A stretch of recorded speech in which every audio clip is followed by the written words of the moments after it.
Welcome to my Mic Sounds Nice, a freestyle conversation about health, relationships, and culture. I am Timothy Jones, one of your hosts.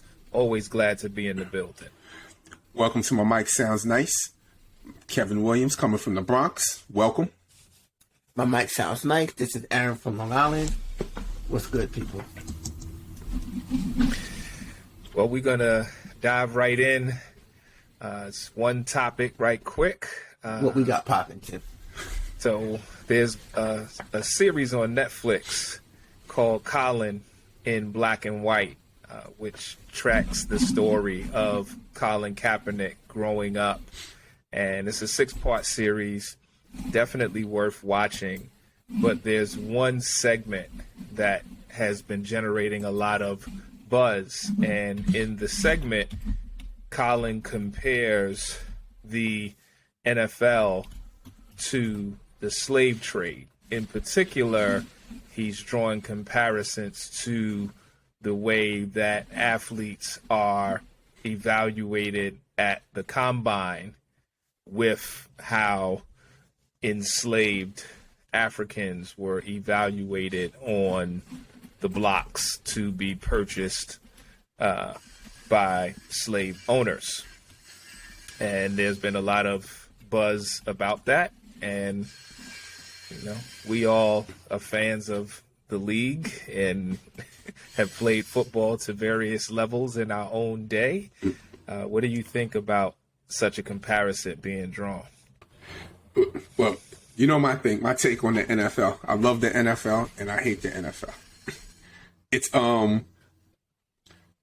while I agree that there are definitely a lot of similarities around slavery to football, particularly to the combine, how people are evaluated. I would probably say it's a lot more invasive of how they evaluate you, because they evaluate you psychologically. Also, they dig into your family background. I forgot who was the player where they asked, was his mother a prostitute, like back in the day? The Dallas wide receiver, I can't remember.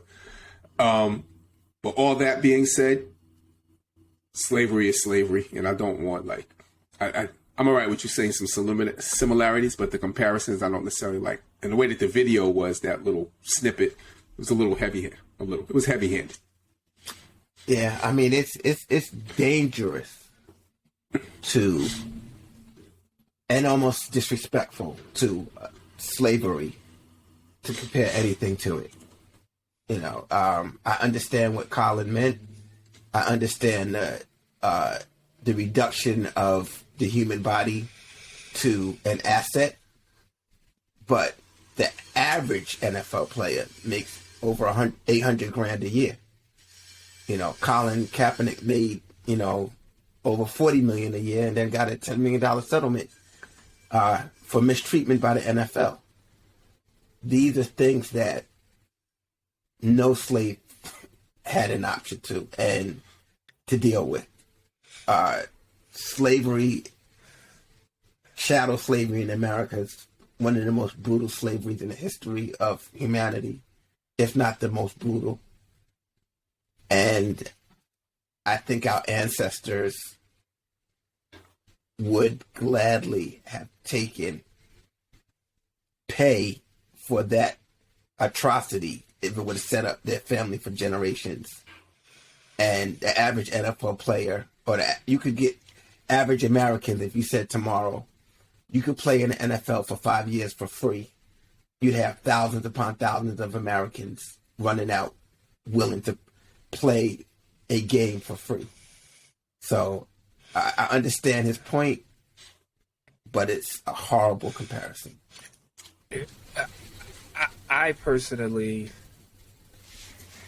taking the, I want to be able to say this and really try to emphasize the level of anger and disrespect. It's like, how dare you draw a comparison? Because the last time I checked, nobody was forced to go to the NFL Combine. Yeah. The last time I checked, athletes were excited that they got an invite. Yeah. I understand optics. I could understand the difference between the makeup of ownership versus players. But just like you said, because so much of our history in particular has been misconstrued, used as pop propaganda, straight lied, let's not minimize the horror of that chattel slavery, the horror of being snatched from the arms of your wife. Yeah. Picture a child grabbing their dad's calf. You can't compare that to going to Indianapolis and being on NFL Network and seeing who could run the 4-2. Like I said, I understand the economics and the love-hate relationship we have with the league, but I just think that was in such pure taste, not only for Colin Kaepernick, but also Ava DuVernay. Yes, she should know better.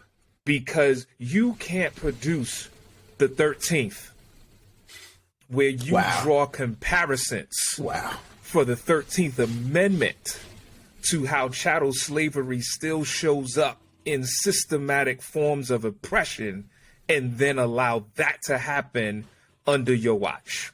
That makes it even worse. I didn't even think of it like that. That's a great point, Tim. Great point. I think that, I definitely agreeing. It's a reductionist form of slavery. Like, there are certain atrocities, and I'm going to bring up the Holocaust, in which we don't make comparisons. You can't do it because it's a part of society. It's a segment where over a short period of time, so many people were killed while the world turned their back, looked the other way. And it's so horrific that they did all types of remediation to try to solve it. It's outlawed in certain countries. You can't even talk about Nazi paraphernalia. You can't collect those things. And too many times we talk about slavery in ways where it's just, this is like slavery. This is like slavery. I'm not a slave. Reduce it. We reduce and it becomes this reduction.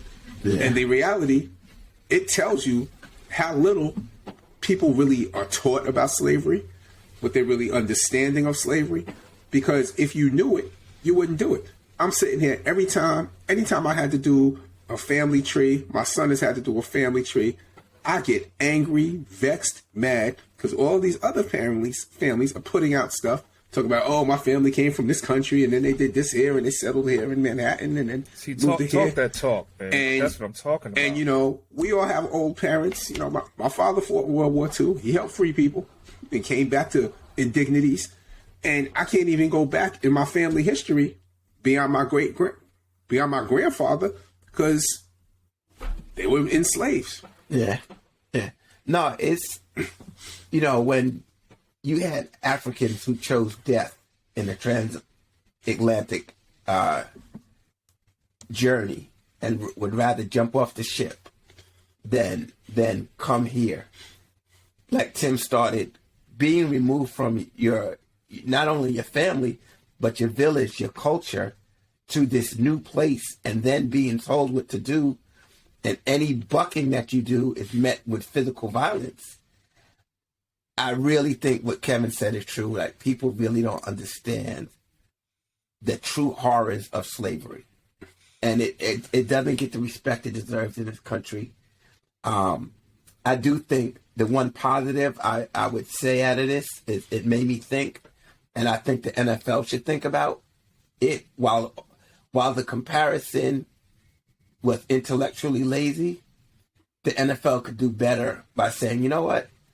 We are not going to give medicals of all of these men all at one time, housing them one after one in a room because it's easy and convenient for us.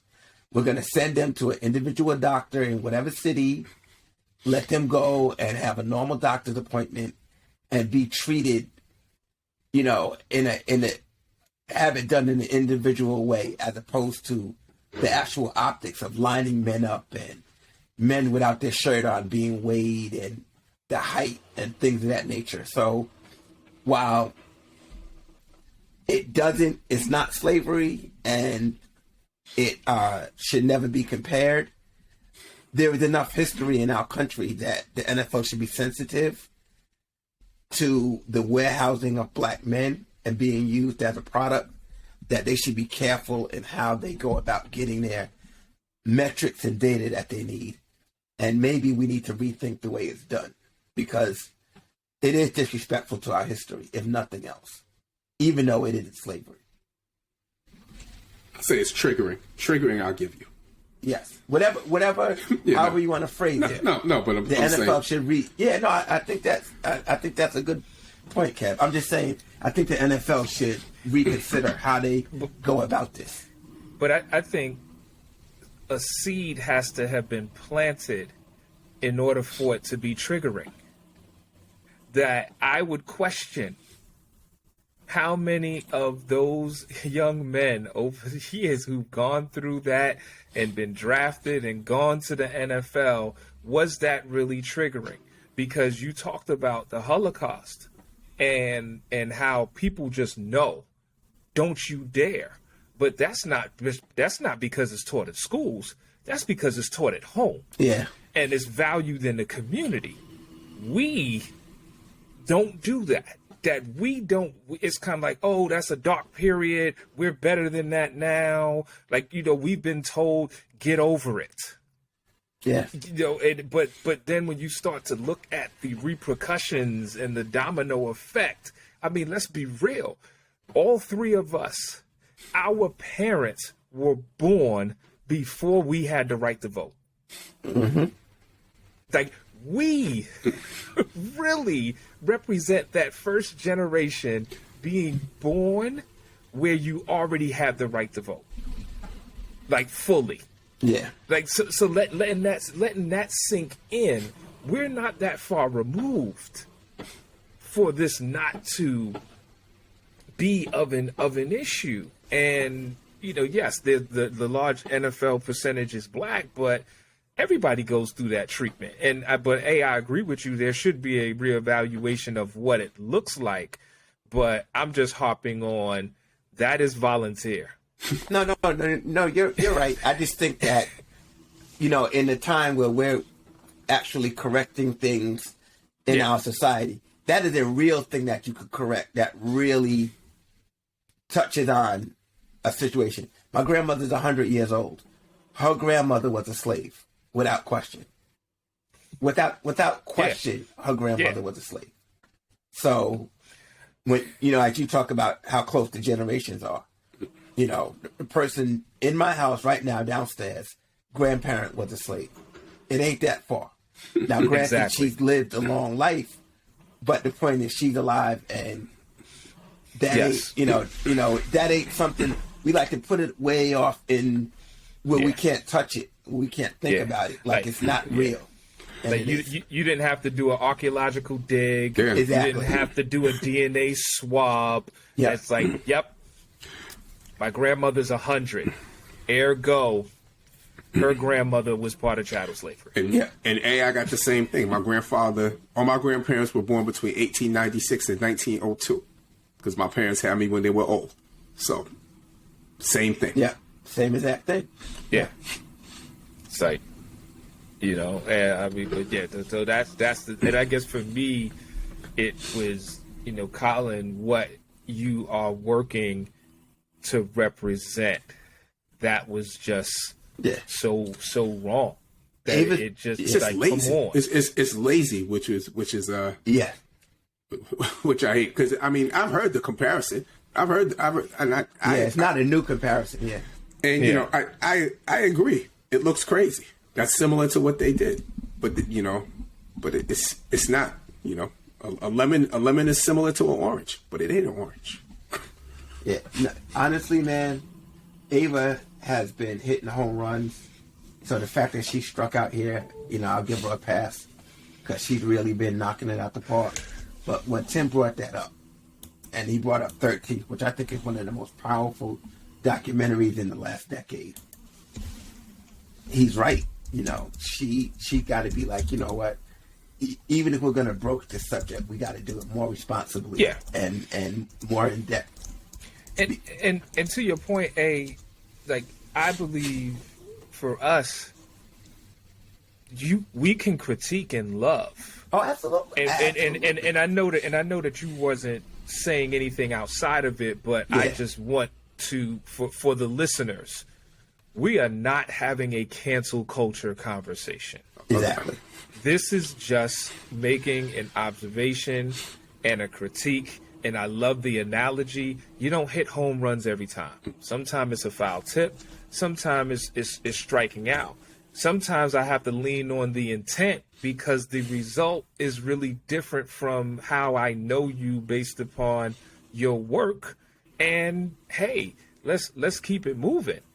But let's not keep it moving to the point that we don't stop and have a conversation, because my fear is I don't want our children or our nephews and nieces to then equate chattel slavery with this because of the dramatization being seen, because then that further reduces the horror that we've gone through and the horror of honestly not knowing our roots.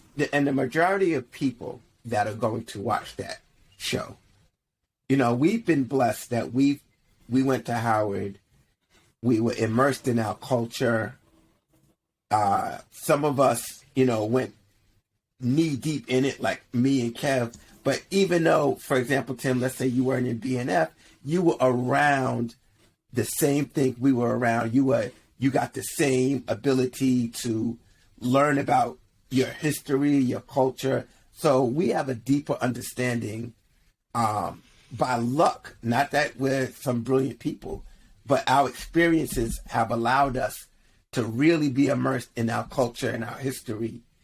And the average person doesn't get that. The average person just grows up, they live their life. And so when they see Colin make this comparison, it's easy to go, oh yeah, that makes sense. It looks like it. They're touching them the same way. And just leave it there.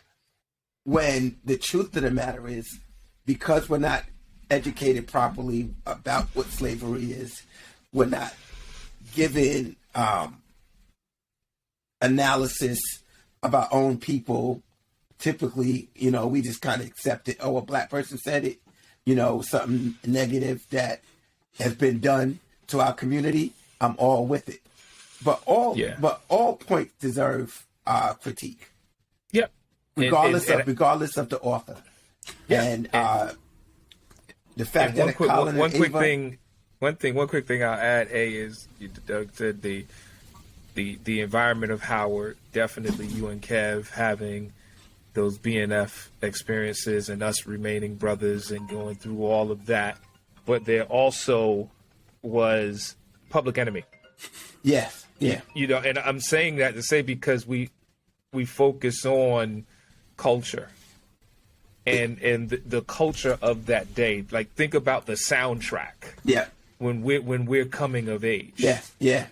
That all of that comes into play. That Absolutely. now we get to reflect back on and realize what was normalized for us was a moment in time as opposed to a norm. And I'm not saying this putting one artist up and putting one artist down, but, you know, Kyle is going on, 16, correct? Mm-hmm. That over the next 4 years, he's not going to be immersed with popular culture having the same stream of consciousness as Latifah, KRS, Moni Love, Public Enemy, X-Clan, and the list goes on and on. Yeah. You know, Brad Nubian, that's not going to be what he parties to. Though those voices are still there, but you have to go and listen. It's different from being at a party where you got hundreds of people screaming to the top of their lungs, "Rebel without a pause." Yeah, yeah. You know, Knights of the Living Basshead, like those that changed our consciousness, and even changed our dress, the way we dressed. Yes, what we preferred to gravitate to, which I was kind of saying, like, yeah, me and Kev within BNF, but you were also in that same culture. It was an ecosystem. It was an ecosystem. Exactly. We all got it. Without a doubt. We all got it.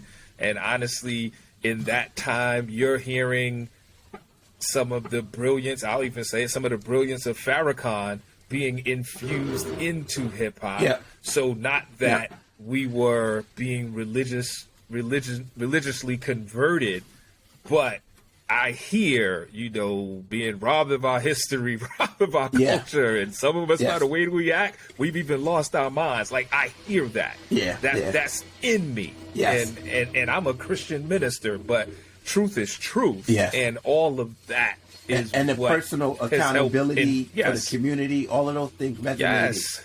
Yes. Like, and then let's be real, October 16th, 1995. Yeah. Changed our criticality forever. Yeah. Ever. Because that's something I will not allow people to reduce the impact of that. Yeah. And that could be a whole nother show. That, True indeed. No doubt. Because my brothers, we was there. We were there. October 16th, 1995. We walked and we were there. We walked. And, Yes.